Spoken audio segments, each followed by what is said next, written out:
मेरा हर कार्य मेरे गुरु के लिए हो।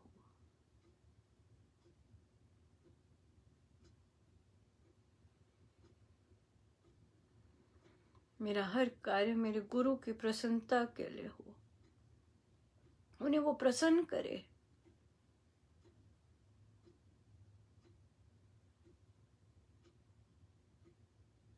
केवल सत्संग के कार्य गुरु के कार्य नहीं होते, बाकी भी कितने कर्तव्य जो दिन भर जितनी चीजें दी होती हैं, हर चीज अपने गुरु के लिए,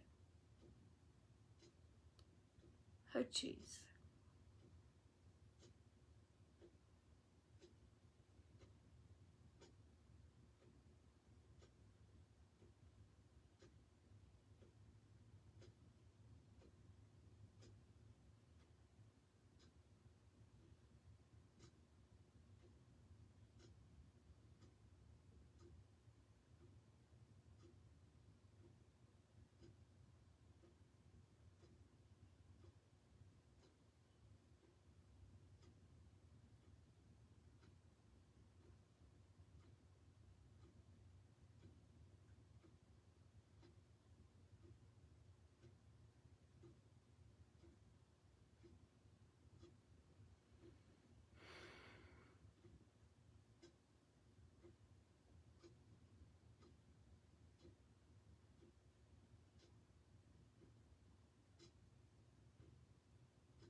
जितनी देर हो सके हम बैठे रहें। सब गुरुजनों का उन्हीं के श्री श्री चरणों में जय जय राम।